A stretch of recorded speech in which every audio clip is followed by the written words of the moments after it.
5e édition des Beaux 4 heures de la Fondation Martin Matt.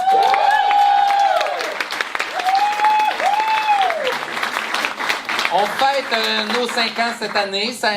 C'est ça qui fait qu'il y a une odeur de fête dans la place et qu'il y a un 5 en or juste là. Peut-être qu'on le fera tirer à la fin de l'événement pour les gens qui sont intéressés. Bonjour Martin. Martin qui est juste ici. Comment vas-tu, Martin? Ça va très bien, Fabien. Je suis très heureux de l'entendre. Je vais te laisser parler, Laetitia. Je vais partir avec...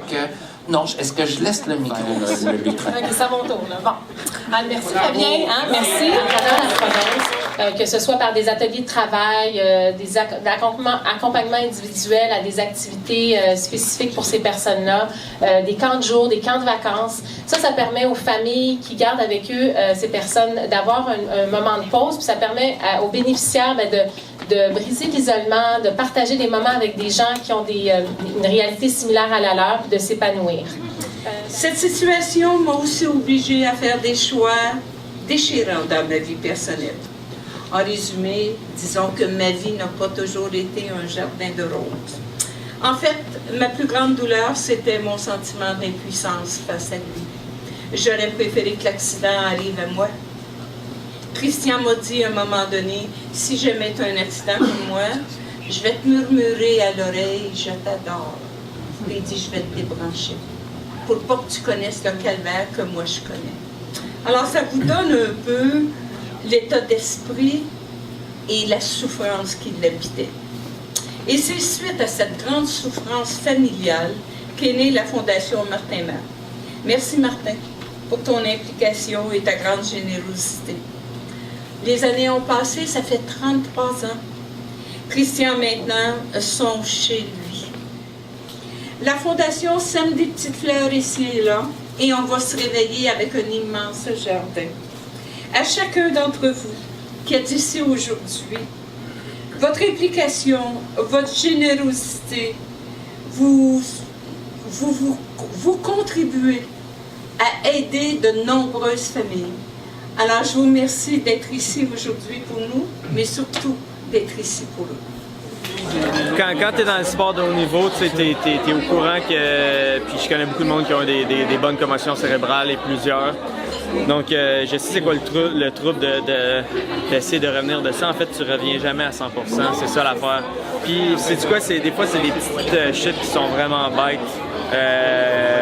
Qui ont des fois les impacts les plus graves. Si je pense à une de mes anciennes coéquipières qui est décédée aujourd'hui, Sarah Burke, qui a eu un accident en halfpipe. C'était un move, un truc pour elle de routine qu'elle faisait pour un photoshoot. Mais Laurence, elle a eu un cancer au cerveau lorsqu'elle n'avait pas 2 ans. Alors aujourd'hui, Laurence vit beaucoup des séquelles, des traitements de chimio, de radio. Alors non, on n'a pas eu un accident, mais elle est quand même une traumatisée crânienne. Non? On aide aussi notre belle enseignante, Mme Guillemette, avec sa fille. Donc c'est quelque chose qui nous revient vraiment proche de chez nous, ça nous tient à cœur. Puis on fait ça... C'est toute l'école qui est mobilisée pour ça, hein? Ils sont hot. On a vraiment une école extraordinaire, monsieur.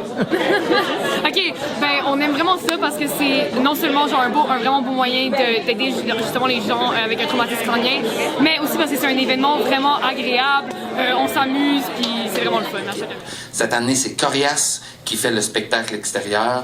Vous pouvez venir en grand nombre, bien sûr. Vous faites une équipe, vous faites un don. Et faire du ski, bien sûr, c'est pour ça que le slogan, c'est « Viens donc skier ». Et là, il y a un jeu de mots dans ça, parce que c'est comme « Viens donc », dans le sens « Viens donc », mais il ne faut pas prononcer le C. Et « Viens donc ». Le don, c'est le mot comme de la donation, faire un don. Fait que c'est pour ça que c'est « Viens donc skier ».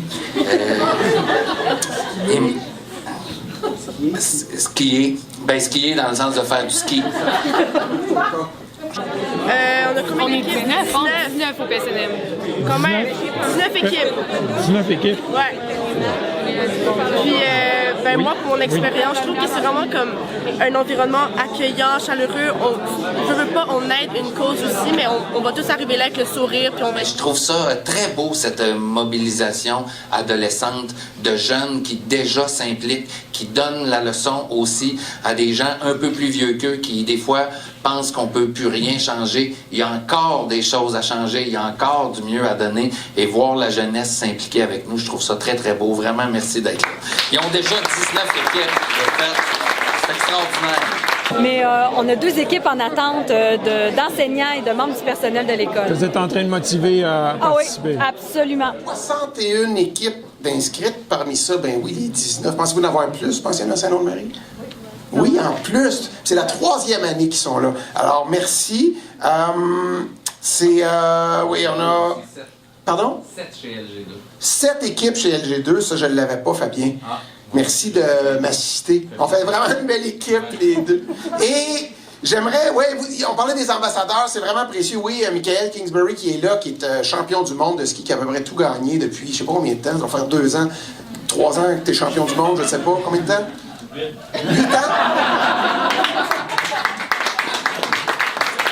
Alors, on est très honorés que tu sois là, merci. J'ai gagné 89 globes de cristal, je ne prendrai pas de chance, je vais dire des gros chiffres. J'aimerais remercier chaleureusement nos principaux partenaires qui sont vraiment des fidèles partenaires.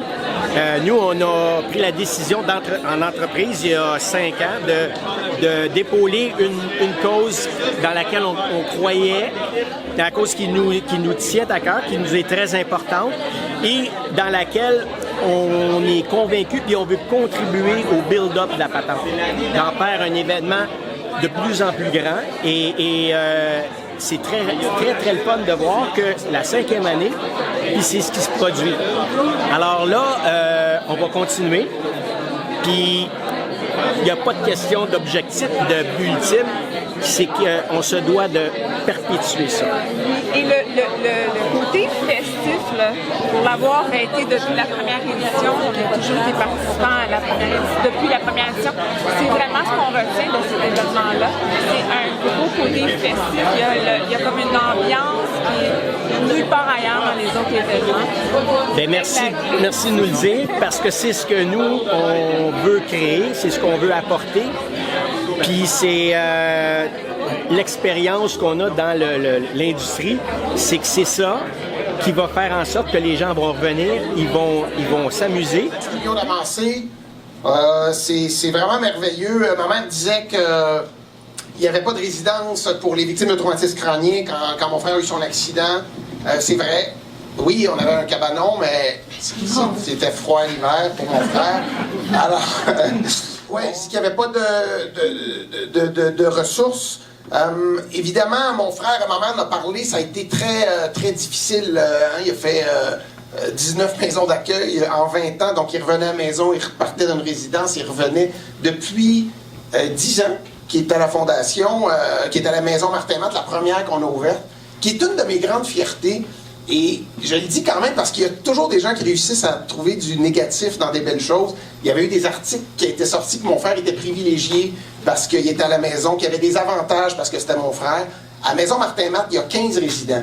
Mon frère occupe 90% de l'espace, mais les 14 autres résidents de leur cellule, c'est séparé par une vitre. Donc, ils voient les jardins, les tennis, la piscine, donc ils en profitent eux autres aussi. Merci. Et grâce aux dons recueillis depuis maintenant 12 ans quand même, la Fondation a participé à la construction de 7 maisons. Je tiens à le dire, Laval, Sherbrooke, Saint-Prosper, Quaticook, Québec. Et depuis juillet dernier, on a ouvert une à Trois-Rivières. Alors c'est une grande, grande fierté.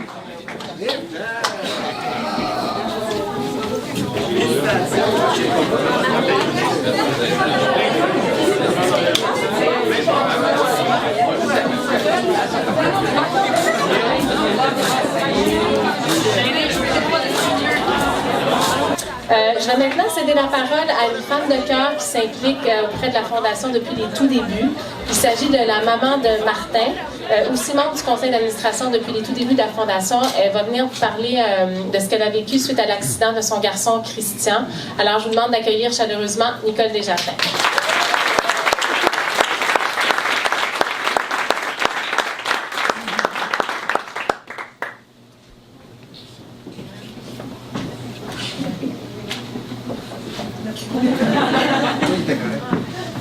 Alors, bonjour tout le monde.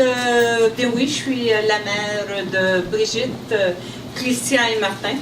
Christian qui a eu un grave accident de voiture en août 86. Et je peux vous dire qu'à ce moment-là, ma vie a basculé. Ce fut un séisme familial. Et la saga a commencé, les hôpitaux, l'hôpital Sacré-Cœur, l'Institut de réadaptation, Lucie Bruno. C'était un temps difficile, dur. J'étais toujours à son chevet, dans l'ignorance du lendemain. Il y a eu une opération au cerveau, opération aux yeux. Mais il nourrissait aux œufs.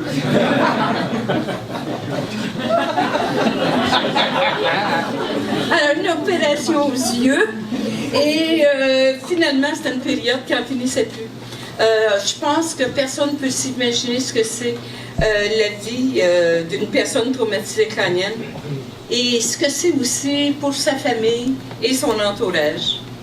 Christian ne se reconnaissait pas lui-même, il n'y avait plus de repères. Alors imaginez-nous, il a fallu que je fasse le deuil de mon fils d'autrefois. C'était un nouveau Christian. Son handicap le plus important, c'était sa mémoire. Il me posait la même question 22 fois en 5 minutes. Non, j'exagère, en 3 minutes. Ça a fait travailler ma patience, je peux vous le dire. Il mettait le CD des Beatles, 4 heures d'affilée, le même, un côté, un autre. J'ai vérifié mon seuil de tolérance.